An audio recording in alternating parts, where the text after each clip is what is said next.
नवरात्रि का आज दूसरा दिन है और इस दूसरे दिन में आज फिर से हमारे इस खास बातचीत में हम आपको मिलाने जा रहे हैं एक सशक्त महिला से जिन्होंने कई मुश्किलों का सामना करते हुए अपनी सक्सेसफुल स्टोरी को आगे बढ़ाया है। रांची झारखंड की बेटी सात्विका कपिला जो बचपन से ही एक ऑलराउंडर स्टूडेंट रही है।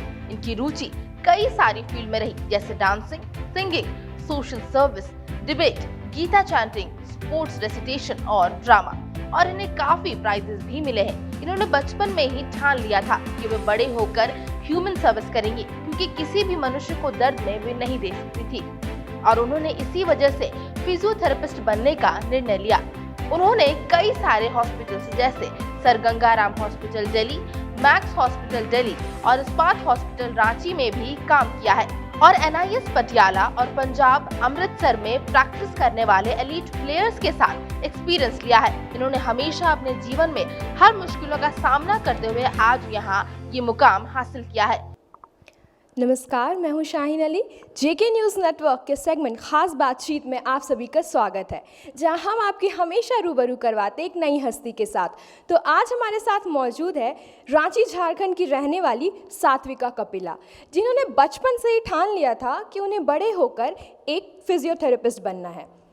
और वो कहते हैं ना, अगर आप किसी चीज़ को पूरे दिल से चाहो तो पूरी कायनात लग जाती है आपको उस चीज़ को हासिल करवाने में। तो इसी तरह इन्होंने भी पूरे मेहनत और लगन से आज ये मुकाम हासिल किया है और ये एक सक्सेसफुल स्पोर्ट्स फिजियोथेरेपिस्ट है। तो आइए बातचीत करते हैं। तो सबसे पहले तो मैम, आपका बहुत बहुत स्वागत है हमारे चैनल की तरफ से। नमस्कार सभी दर्शकों को और JK न्यूज़ नेटवर्क को। और मेरे लिए बहुत भाग्य की बात है कि इस JK नेटवर्क के साथ मैं जुड़ी हूँ। ओके, तो सबसे पहले आप बताइए हमें कि आपका जन्म कहाँ हुआ, आपने अपनी पढ़ाई लिखाई कहाँ से पूरी की? मेरा जन्म रांची में ही हुआ है। मेरे पिताजी मैकॉन में इंजीनियर हैं, तो वहाँ पढ़ाई की है मैंने मैकॉन के JVM शामली में, और साथ ही साथ ब्रिजफोर्ड में भी अपना +2 किया है। उसके बाद मैंने बैचलर्स ऑफ फिजियोथेरेपी की है नोएडा से एमिटी यूनिवर्सिटी, और मास्टर्स किया है गुरु नानक देव यूनिवर्सिटी अमृतसर से। तो ये है मेरी पढ़ाई पूरी।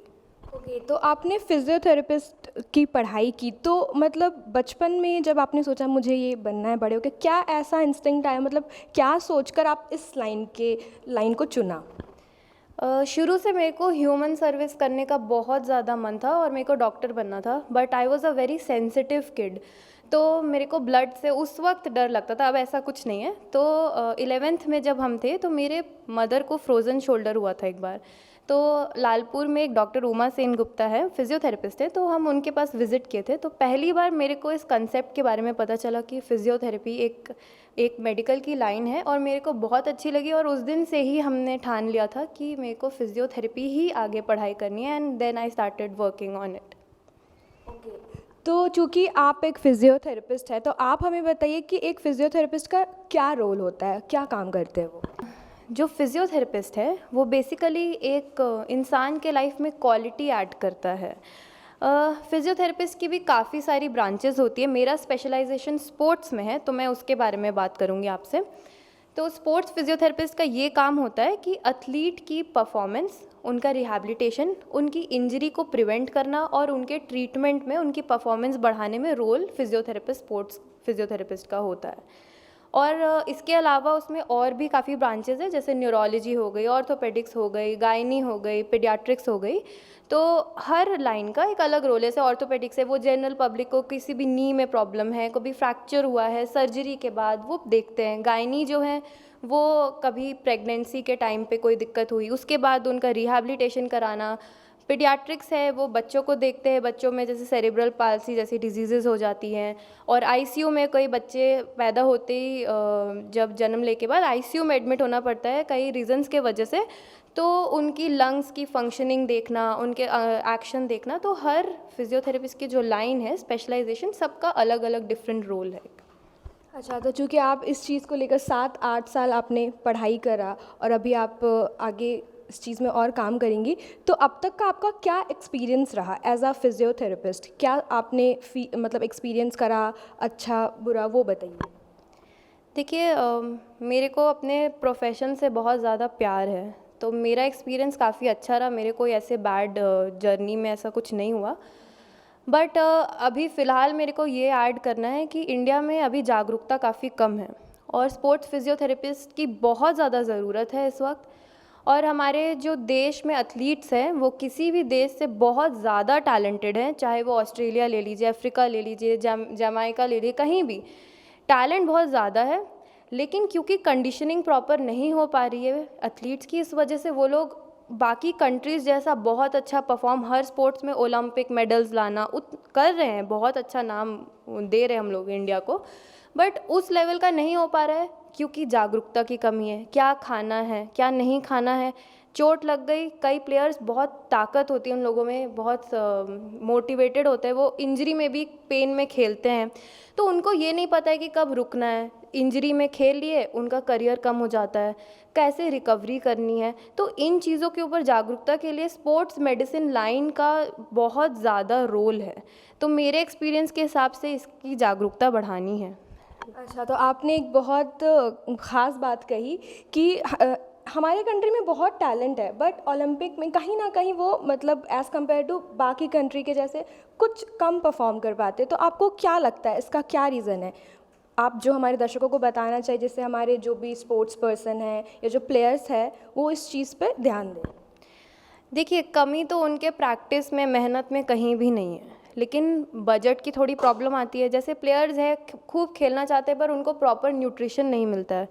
अगर न्यूट्रिशन मिल रहा है तो क्या खाना है और कैसे आगे बढ़ना है, उन लोगों को उसका आइडिया कम हो पाता है। और रिकवरी कैसे करनी है, इंजरी से कैसे लड़ना है, कई बार साइकोलॉजिकली भी उन लोगों को काफ़ी मानसिक रूप से डिफ़िकल्टी आती है आगे बढ़ने में, उससे कैसे आगे बढ़ना है। तो इन चीज़ों के लिए प्रोफेशनलिस्ट होने हर टीम के साथ बहुत ज़रूरी है। और जैसे आजकल मैंने देखा है कि एथलीट्स काफ़ी ज़्यादा प्रोटीन खाते हैं, आजकल एक ट्रेंड है प्रोटीन खा के बॉडी बनाने का, बट बहुत अच्छी बात है, हेल्थ के तरफ अपना ध्यान देते हैं, बट वो उनको ये नहीं पता कि प्रोटीन हमारे बॉडी जो है वो एक लेवल तक ही डाइजेस्ट कर सकती है, तो उसकी मात्रा कितनी लेनी है। तो इसीलिए हर स्पोर्ट्स टीम के साथ आगे के समय में ज़रूर एक स्पोर्ट्स मेडिसिन टीम जो है वो साथ में उनके रहे, और उससे क्या होगा, उनकी जो प्रॉब्लम्स है वो कम हो जाएंगी और वो और बेटर परफॉर्म कर पाएंगे। तो ये जो आपने बात कही प्रोटीन वगैरह लेते हैं, ये कहीं ना कहीं हमारे बॉडी को हार्म भी करता है, ठीक है। और ये जो स्पोर्ट्स मेडिसिन आपने एक टर्म के बारे में बताया, तो इसके बारे में आप हमें थोड़ा डेप्थ में बताइए, क्योंकि ताकि हमारे ऑडियंस भी समझ सके कि आखिर ये क्या होता है।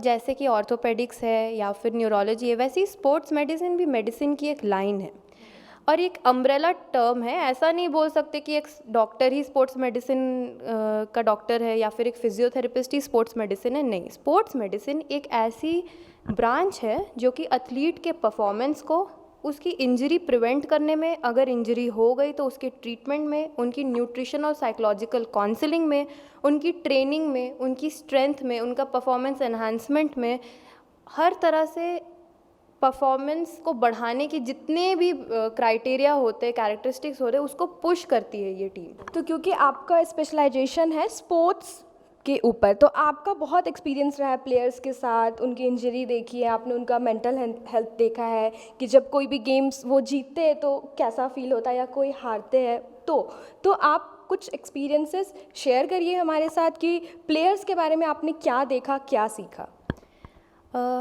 मैंने अपनी मास्टर्स गुरु नानक देव यूनिवर्सिटी से की है, जो कि 22 टाइम्स प्रेसिडेंट ऑफ इंडिया ने इस यूनिवर्सिटी को खुद मौलाना आज़ाद ट्रॉफ़ी दी है, माँ का ट्रॉफ़ी। तो ये बेस्ट स्पोर्ट्स यूनिवर्सिटी है, वहाँ पे हर तरह के स्पोर्ट्स प्लेयर होते हैं। तो काफ़ी अच्छा एक्सपीरियंस हुआ और मेरे हिसाब से जो नॉर्मल ह्यूमन बीइंग होता है उससे एक स्पोर्ट्स प्लेयर बहुत डिफरेंट होता है। इतनी ज़्यादा स्ट्रेंथ, इतना ज़्यादा पेन टॉलरेंस, इतनी ज़्यादा पॉजिटिविटी, इतनी ज़्यादा डिटर्मिनेशन स्पोर्ट्स प्लेयर में जो होती है ना, वो नॉर्मल ह्यूमन बींग्स जो हम लोग होते हैं डेली लाइफ वाले, ऑफिस जाने वाले, वो लोग उतने स्ट्रांग हो ही नहीं सकते।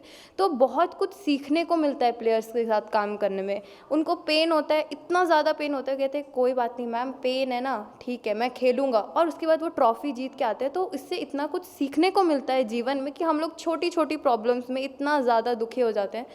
तो स्पोर्ट्स पर्सन से बहुत कुछ सीखना है हम लोगों को जीवन में तो आगे अगर मेरे को किसी टीम के साथ काम करना है तो अच्छा एक्सपीरियंस है उन लोगों के साथ काम कर कर। आपने एक बहुत ख़ास बात कही कि जो फेलियर और एक विनर वाली जो चीज़ होती है ये स्पोर्ट्स पर्सन बहुत फेस करते हैं, बट आम पब्लिक आजकल मतलब एक छोटा सा अगर कोई मतलब मैच भी हार गया या अगर किसी का फ़ोन गुम हो गया तो लोग सुसाइड कर लेते हैं। मतलब लोगों में वो एक बोलते हैं ना, हारने की वो नहीं है लोगों के अंदर कि वो हार सह सके। तो इसके बारे में आप थोड़ा डीपली बताइए। बिल्कुल, इस वक्त suicide one of the top reasons है डेथ का हमारे देश में, और काफ़ी यंग बच्चे ज़्यादा कर रहे हैं और बहुत दुख की बात है, जो कि हमारे देश का फ्यूचर है वो सुसाइड करता है। तो सबसे पहले मैं अब पेरेंट्स को ये सलाह देने चाहती हूँ और मेरा रिक्वेस्ट है कि बच्चों को स्पोर्ट्स में इन्वॉल्व करना बहुत ज़्यादा ज़रूरी है। और स्पोर्ट्स पबजी नहीं है, आजकल के बच्चे पबजी खेलते हैं, उसमें क्या होता है कि आप सक्सेस देखते जाते हो, आपको लाइफ वर्चुअल लाइफ में आप बहुत ज़्यादा घुस जाते हो, जो रियल लाइफ है ना वो बहुत डिफरेंट है। तो स्पोर्ट्स खेलना इसलिए ज़रूरी है कि आपको हार देखनी है जीवन में। जब आप हार देखोगे, गिर जाओगे, हार जाओगे, तो जब आप लाइफ में भी किसी छोटी बात पे नहीं सक्सेस कर पाए, फेलियर हो गया, तो वो लाइफ का पार्ट है, जैसे गेम का पार्ट होता है। एक मैच आप कल हारे हो, कल जीत जाओगे, वैसे ही लाइफ भी एक गेम ही है।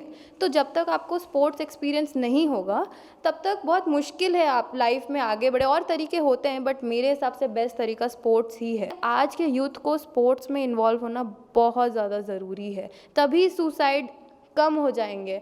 और सुसाइड ऑप्शन नहीं होता, that does not solve your problem. ये थोड़ा फिर फिलॉसफी वाला साइड आ गया कि सुसाइड से आपकी प्रॉब्लम सॉल्व नहीं होती। ओके, तो अभी के जो यूथ है जो फिजियोथेरेपिस्ट में अपना फ्यूचर देख रहे हैं या स्पोर्ट्स फील्ड में, तो आप उनको क्या बताना चाहेंगे, इस फील्ड में करियर ऑप्शन है या नहीं?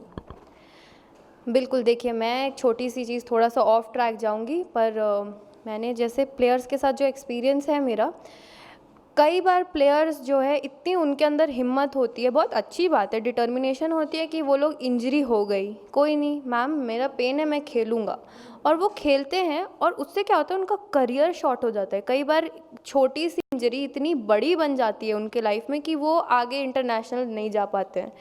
और एक और छोटा सा एग्जांपल दूंगी कि हमारे यूनिवर्सिटी के अंदर ही नेशनल वॉलीबॉल का टूर्नामेंट चल रहा था, फेडरेशन कप, तो वहाँ पर एक प्लेयर को इंजरी हुई और उनको नी डिसलोकेशन था। बहुत पेनफुल होता है, मतलब आप समझ लो कि थ्रेशोल्ड पेन का बहुत ज़्यादा होता है उस वक्त जो पेन डिसलोकेशन में आता है। तो हमने उनको एक मेडिकेशन, हमारे साथ डॉक्टर भी थे, मेडिकेशन ऑफ़र की, तो वो रोने लग गए, नहीं नहीं मैं डोपिंग में पकड़ा जाऊंगा, मुझे बचा लो मैम, मत दवाई दो। तो आप समझो जागरूकता की कितनी कमी है। हमने वो चीज़ पढ़ी, हम उनको राइट मेडिकेशन ही दे रहे थे, लेकिन कई बार आपने न्यूज़ में भी पढ़ा होगा कोई प्लेयर कफ सिरप पी, वो डोपिंग में फंस गए। क्योंकि ऐसा नहीं है कि वो गलत करना चाहते थे, बट उनको पता ही नहीं था कि उस कफ सिरप में कुछ ऐसा ड्रग है जो अलाउड नहीं होता है गेम्स के टाइम पे। तो जागरूकता की बहुत ज़्यादा ज़रूरत है। जागरूकता फैलाने के लिए नंबर ऑफ़ स्पोर्ट्स फिजियोथेरेपिस्ट बढ़ेंगे, तभी तो हम उन लोग तक पहुँचेंगे। उनको समझाना ज़रूरी है कि आपको इंजरी हुई है, अभी रेस्ट करो। आप 10 दिन, उनको क्या लगता है 10 दिन रेस्ट करूँगा ना मेरी परफॉर्मेंस ख़राब हो जाएगी, पर आप 10 दिन रेस्ट नहीं करोगे तो आपका करियर शॉर्ट हो जाएगा। और कोई भी लाइन आज के टाइम पे इजी नहीं है ना, ऐसा तो नहीं है। पहले होता था कि कोई इंजीनियर डॉक्टर बन गया, उन बहुत बड़ी बात थी। आजकल तो इंजीनियर डॉक्टर हर टाइप के प्रोफेशन में बहुत कंपटीशन है। तो फिजियोथेरेपी में भी ऐसा ही है, जब आप आओगे फील्ड में बहुत कंपटीशन है, बहुत हर्डल्स आएंगे। अभी थोड़ा सा ये फील्ड डेवलपिंग फील्ड है हमारे कंट्री का, तो कई तरह की आपको मतलब सैलरी को लेके तो थोड़े बहुत इश्यूज आ सकते हैं। और मेरे को आज तक कभी इस प्रोफेशन ने कोई दुख नहीं दिया है। आई एम वेरी हैप्पी, मेरे को जो चाहिए वो मिल रहा है। और बिल्कुल इस तरफ आगे बढ़िए। और कभी भी कोई गाइडेंस लेनी है तो मैं सोशल मीडिया में कई बार लोगों को हेल्प भी करती हूँ कि कैसे एंट्रेंसेस क्लियर करने। तो अच्छा प्रोफेशन है बहुत ज़्यादा, और इंडिया को ज़रूरत है इस वक्त। तो आपने एक बात कही कि टेम्पररी पेन को जो स्पोर्ट्स पर्सन होते हैं वो उस चीज़ को नहीं ध्यान करके वो हमेशा मतलब फ्यूचर में के लिए उनको वो हार्म कर देता है करियर के लिए। ठीक है, अगर वो टेम्पररी उस चीज़ के लिए थोड़े दिन रेस्ट ले ले तो वो फ्यूचर में उन चीज़ों को मतलब करियर ख़राब नहीं करेगा। ठीक है, और अभी तक आपने अब तक की जर्नी बताई, अब हम आपसे ये जानना चाहेंगे कि अभी आप किस ऑर्गेनाइजेशंस के लिए काम कर रही है, आपका आगे का क्या प्लान है? फ़िलहाल मैं जेके एकेडमी है, क्रिकेट एकेडमी आगरू में, वहाँ पर एक स्पोर्ट्स फिजियो की तरह अपॉइंट हुई हूँ। अभी इसी वीक अपॉइंट हुई हूँ। वहाँ पे प्लेयर्स है काफ़ी लेवल्स के, स्टेट है, अंडर-19 है, रणजी प्लेयर्स है और आईपीएल में भी प्लेयर्स खेलते हैं। तो उन लोगों की मैं स्पोर्ट्स फिजियोथेरेपिस्ट हूँ। अब मैं उनका एथलेटिक परफॉर्मेंस, उनकी इंजरीज़, उनके कोई भी फ़िलहाल साइकोलॉजिकल प्रॉब्लम्स भी होगी तो वो मेरे से शेयर करेंगे। उनका रिहैबिलिटेशन, कैसे उनका परफॉर्मेंस आगे हम लोग बेटर कर सकते हैं, वो क्या खा रहे हैं, क्या नहीं खा रहे। तो मैं अभी एकेडमी में सब कुछ फ़िलहाल मॉनिटर करूँगी और आगे जाके कभी ऐसा मौका मिला तो हम लोग कोशिश करेंगे डायरेक्टर सर के साथ मिलके कि हम लोग एक ऐसा प्लेटफॉर्म डेवलप कर पाए जहाँ पर जो मैं बोल रही हूँ, देखिए क्रिप तो सब कर लेते हैं, ये नहीं है वो नहीं है, तो हम क्या कर सकते हैं आगे बढ़कर। तो मैं ऐसा सोचती हूँ कि अगर हम मिलकर एक ऐसा प्लेटफॉर्म डेवलप करें कि झारखंड, बिहार या कहीं भी स्टेट के कोई प्लेयर को इंजरी है, उनको समझ नहीं आ रहा है किनको दिखाना है क्या है, तो वो हमारे प्लेटफॉर्म में आए, बिल्कुल हमारे साथ जुड़े, हम उनका ट्रीटमेंट करेंगे। बट ये काफ़ी दूर की बात है, पर ऐसी सोच है हमारी इस वक्त कि हम तो बहुत अच्छी सोच है, क्योंकि जनरली क्या होता है, लोग अपनी कमी नहीं देखकर दूसरी चीज़ों की कि इक्विपमेंट्स नहीं है हमारे ऑर्गेनाइजेशन में, ये नहीं है, इस चीज़ों को ध्यान देते। बट आप कितना काम कर रहे हो, आप क्या कर रहे हो उस चीज़ों के लिए, लोग इस चीज़ों पर ध्यान नहीं देते। बट ये चीज़ बहुत अच्छी है कि आप आगे कदम मतलब बढ़ाकर देख रहे हो कि आप क्या दे सकते हो उस ऑर्गेनाइजेशंस को। एट लास्ट आप हमारे ऑडियंस को क्या टिप्स या सलाह देना चाहेंगे कि वो भी एक हिम्मतवर बने, like a sports person, give up नहीं करे, फेलियर और success is just like a part of life. तो ये सब चीज़ के बारे में आप हमारे दर्शकों को क्या सलाह देना चाहेंगे? देखिए, पहली चीज़ हेल्थ इज़ वेल्थ। तो बहुत ज़्यादा इम्पॉर्टेंट है कि आप एक गुड हेल्थ मेंटेन करो, जिसके लिए ईटिंग राइट और इंडियन फूड पे थोड़ा सा, हमारे प्रधानमंत्री जी कहते हैं मेड इन इंडिया पे कंसंट्रेट करो, घर का खाना खाओ और एक्सरसाइज करो, ये बहुत इंपॉर्टेंट है। दूसरी चीज़, पूरा वर्ल्ड आज के तारीख में योगा प्रैक्टिस कर रहा है, जबकि वो ओरिजिन हमारे देश से हुआ है, ऋग्वेद में भी उसका नाम था। तो योगा प्रैक्टिस करो, बहुत इम्पॉर्टेंट होता है वो हेल्थ के लिए, हर एज ग्रुप के लिए। ऐसा नहीं है योगा में ना आप 80 ईयर्स के हो तो भी आप योगा कर सकते हो, आप 15 ईयर्स के हो तो भी योगा कर सकते हो। तो प्लीज़ योगा प्रैक्टिस करिए। थर्डली, स्पोर्ट्स में इन्वॉल्व होना बहुत ज़्यादा ज़रूरी है, तभी आप सीखोगे कि लाइफ में सक्सेस और फेलियर कैसे इम्पॉर्टेंट होता है। दोनों, मेरे हिसाब से, मेरे एक्सपीरियंस के हिसाब से सक्सेस उतना इम्पॉर्टेंट नहीं होता जितना फेलियर होता है आपको सिखाने के लिए।